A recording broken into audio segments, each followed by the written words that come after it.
اعوذ باللہ السمیع العلیم من الشیطان الرجیم بسم اللہ الرحمن الرحیم۔ سورہ بقرہ کی آیت نمبر 186 ہے۔ اے نبی صلی اللہ علیہ وسلم، میرے بندے اگر تم سے میرے متعلق پوچھتے ہیں تو آپ انہیں بتا دیں کہ میں ان سے شارک سے بھی زیادہ قریب ہوں۔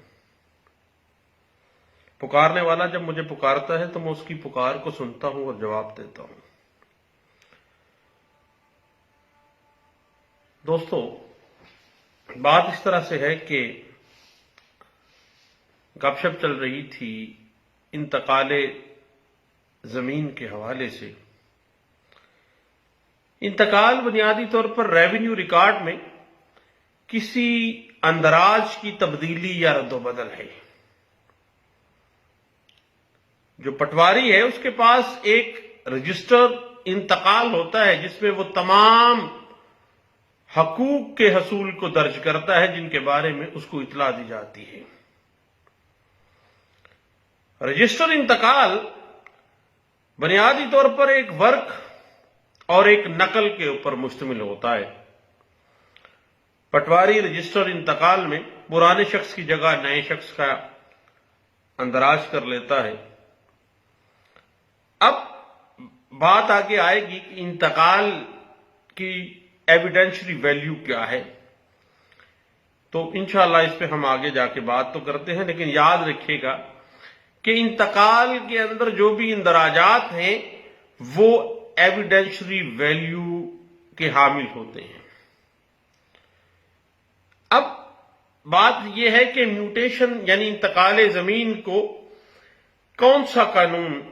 ڈیل کرتا ہے، تو لینڈ ریونیو ایکٹ 1967 کی سیکشن 42 جو ہے وہ انتقال زمین کو ڈیل کرتی ہے۔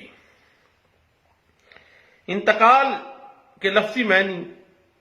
انگریزی میں اگر ہم دیکھیں تو اس کے لیے متبادل لفظ میوٹیشن استعمال ہوتا ہے،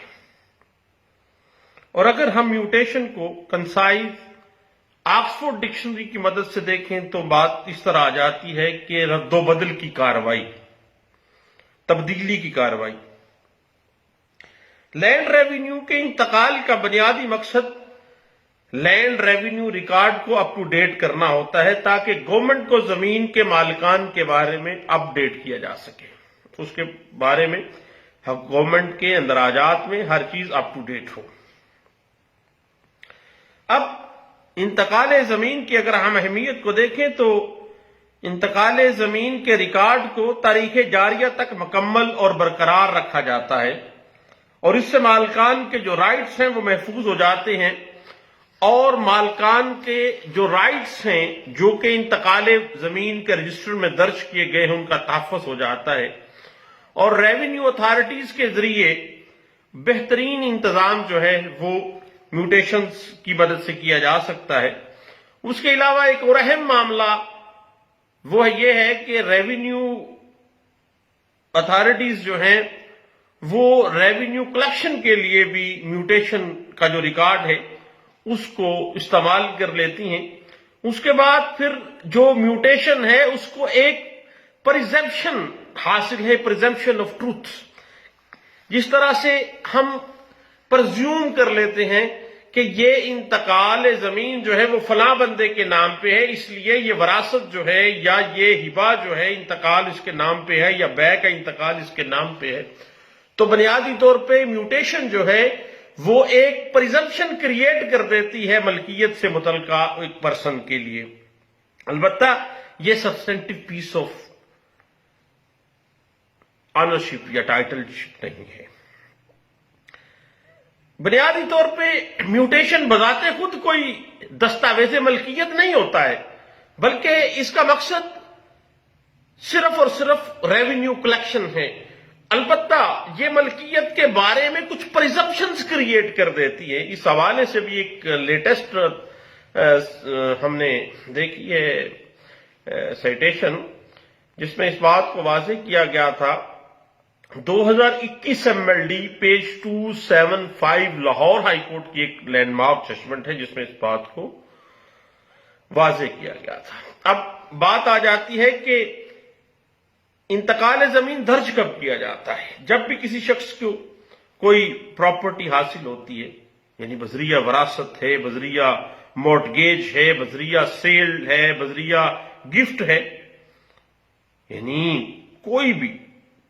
यानी कोई बंदा अपनी प्रॉपर्टी को हासिल करता है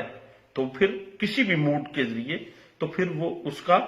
इंतकाल जमीन जो है वो दर्ज किया जाता है। उसके बाद किसी जायदाद में मालिक जमीन या मजारे के तौर पर 1 साल से ज्यादा मुकर्रा मुद्दत के लिए कोई राइट हासिल होने की सूरत में फिर भी अंदराज कर लिया जाता है म्यूटेशन के हवाले से कि ये बंदा जो है ये खाना काश्त में है या ये बंदा मजारे के तौर पे है या मालिक खुद काश्त कर रहा है, ये इस तरीके कार से। अब इंतकाल जमीन के अंदराज का तरीकाकार जो है वो सबसे पहले तो है पटवारी को इतला। जब भी किसी शख्स को कोई जायदाद में बदरिया वरासत या कोई सेल या कोई रहन है या कोई गिफ्ट है या किसी भी सूरत में कोई राइट हासिल होता है तो वो शख्स उस राइट के हसूल के हवाले से सबसे पहले अपने उस प्रॉपर्टी के रिकॉर्ड होल्डर जो पटवारी है उसको इतला देने का पाबंद है। और उस पटवारी का यह फर्ज है कि वो उस इतला को अपने रोज नामचा वाकयाती में, जिसको डेली डायरी कहा जाता है, उसमें दर्ज करे और उसके अंदराज की एक नकल वो उस इतला दहिंदा को दे दे, या दूसरी सूरत में मुतल्लिका इलाके की जो यूनियन काउंसिल है, यूनियन कमेटी है या टाउन कमेटी है, वो उसको उसकी नकल जो है वो रसाल कर दे। अब साहिब बात इस तरह से है कि इस हवाले से जो लैंड रेवेन्यू एक्ट 1967 है वो कहता है कि विद इन 7 डेज जो है, 1 हफ्ते के अंदर अंदर उसको ये जो नकल है ये अरसाल कर देनी चाहिए। तो अगर हल्का पटवारी जो है वो उस इतला को या उस नकल की फराहमी से कासर रहता है तो फिर वो बुनियादी तौर पे उसकी इतला दे देनी चाहिए मुतल्लिका रेवेन्यू अथॉरिटीज को या यूनियन काउंसिल के नाज़िम को, और ये जो इतला है वो तहरीरी होनी चाहिए या फिर बाज़ औक़ात अगर रजिस्टर्ड आपने डाक के जरिए भेजी है तो उसका भी आपके पास रिकॉर्ड होना चाहिए। उसके बाद रेवेन्यू ऑफिसर इस इतला को मसूल होने पर उस इतला के जो इंदराजात हैं वो बाकायदा तौर पर रजिस्टर्ड इंतकालात में दर्ज कर लेता है और फिर वो रेवेन्यू ऑफिसर जो है वो मिसले हकीकत में दर्ज कर देगा तमाम अंदराजात की दुरुस्तगी जांचने का कानूनन जिम्मेदार होता है, क्योंकि he is the competent authority to register all the revenue entries. अब रेवेन्यू ऑफिसर इंतकाल की तस्दीक उस शख्स की मौजूदगी में जिसका हक मुंतकिल हुआ है वो करेगा, लेकिन उसकी कुछ एग्जेम्पशंस भी हैं। नंबर 1, वरासत के जरिए हासिल शुदा हक की सूरत में फिर प्रिजम्पशन आ जाएगी कि जिसका हक मुंतकिल हो रहा है, कानून कहता है कि उसको मौजूद होना चाहिए उसकी मौजूदगी में, लेकिन उसकी एग्जेम्पशन है वरासत के जरिए जिसका हक आगे मुंतकिल किया जा चुका है वो तो मर चुका है। नंबर 2, रजिस्टर्ड शुदा दस्तावेज के तहत हासिल शुदा हक की सूरत में या दीवानी अदालत के कोई आर्डर या डिग्री के तहत जब कोई हक राइट जो है वो अंदराज होगा तो उस हवाले से। तो ये चंद एक बातें थी म्यूटेशंस के हवाले से, इस पे हम दोबारा इंशाअल्लाह कुछ बात करते हैं मजीद, इसकी एविडेंशियरी वैल्यू के हवाले से दोबारा मिलते हैं। अल्लाह हाफिज।